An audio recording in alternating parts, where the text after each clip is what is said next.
Welcome, ladies and gentlemen, to another edition of Binary Life. Today we are going to solve a practice lab of Kubernetes that have questions regarding Kubernetes services. This is one of the many videos that will come in regarding my preparation into my certification towards acquiring the Kubernetes application developer certification. So let's walk through the lab. This lab is made up of 11 questions. Let's go through them and see how we can solve it.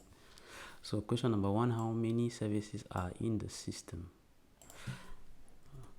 We just need to type this command, get services, to get the number of services, or it's a shorter form. So we can see there's just one. So let's take one. And for your information, I'm using Kodekloud to do the practice, which is a very good platform for DevOps, Linux administration, developers with containers and all everything DevOps. Right, so let's get back to our exercise. This is the default service created by Kubernetes. This. Alright, okay. That wasn't a question, that's some information. Question number 3. What is the type of default Kubernetes service? We can see here type is cluster IP.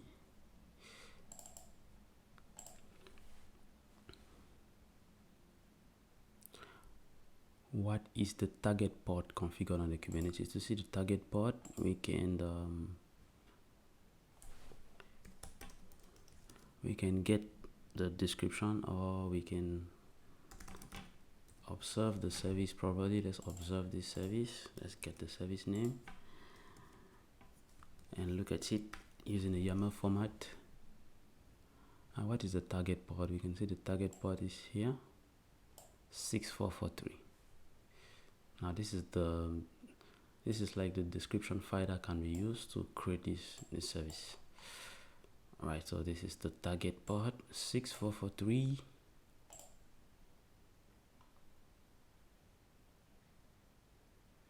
Okay, how many labels are configured on the Kubernetes service? We can see here there are 2 labels here, component and provider. So let's take 2. Now, how many endpoints are attached to the Kubernetes service? The best way to see the endpoints is to describe the service. So instead of getting, we're going to describe here.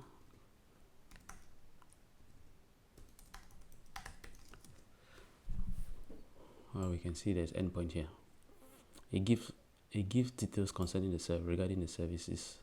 Another way to get information regarding services are part of typing kubectl get service. But this particular command permits us to see endpoint in a more clear manner. So we can see there is one. See one.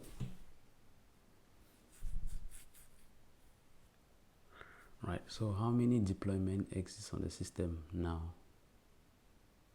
in the current namespace?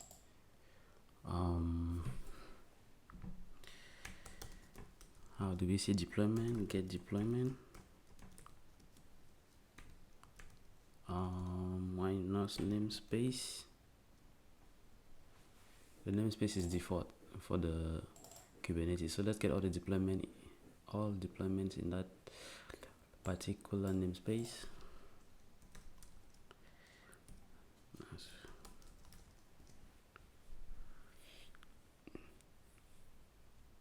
So we can see there's one deployment actually.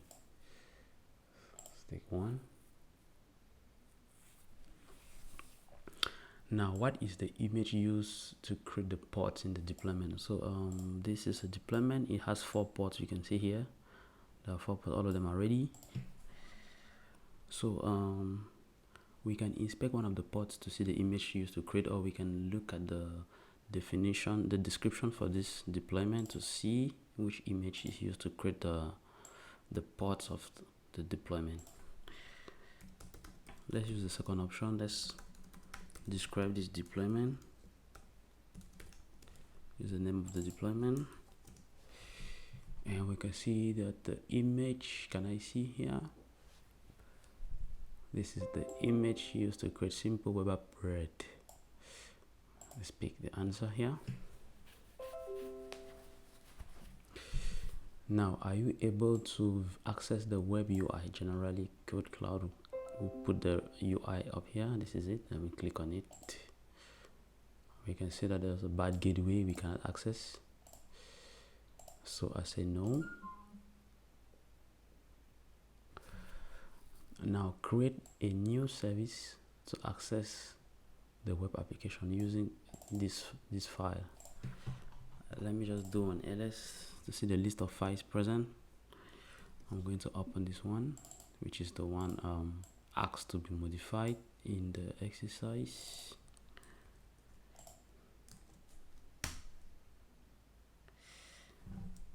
I made a mistake with the file name there.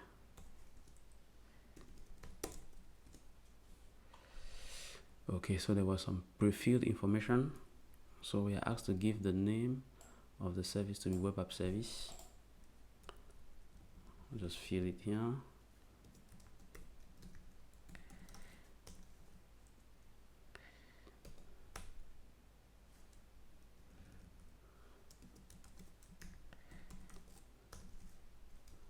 I don't know why I keep making that mistake.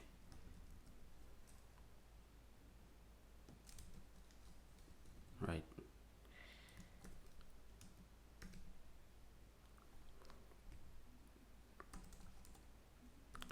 Web app service, and then what is the type of the service? Is a node port, which is here. What is the target port? As 8080.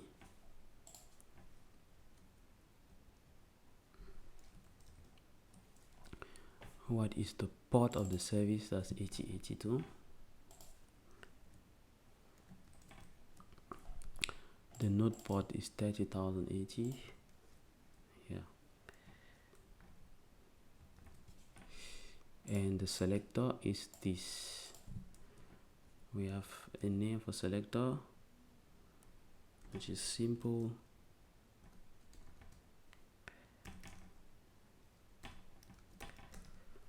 web app. So what does this mean? This service will try to make a port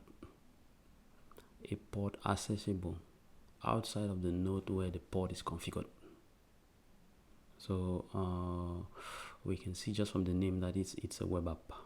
It's a web application that is configured on that particular port, and that port is on a specific node, and we want to access that web application from outside of that node, maybe even from a personal laptop. So we have to look for a way to link to access to this web app that is inserted inside that is configured inside the node, because remember the port has its own IP address, and the node, or let's call it the server in which the port is, has its own IP address. We have to link the two. That's where services come into place. And the target port, this is the port on the service here. On the port, this is the ports on the port, exactly. And here, this is the port on the node. Come on, let me get it one more time. It's a little bit confusing. All right, let's get from the beginning. So target port is a port, ports on the port. That one, let's get it out of the way. Now port here is a port on the service. So these two will link service and port. And remember, the service is also configured inside the node.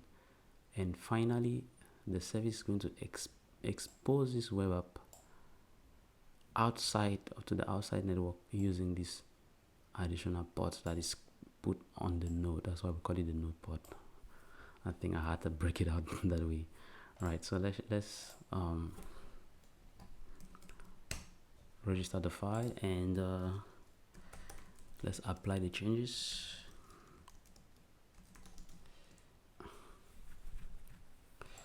Great, and let's check and see if the service is installed. This is the service here. It's called web app service. So let's check everything is okay, and let's go to the next. Access the web app and see if the terminal it's okay now. I just refresh the page, and we have a web page. And that's it for this tutorial, and you will see more coming ahead as I prepare my Kubernetes certification, and I'm going to document all of the journey, and stay tuned for next videos, and don't forget to subscribe.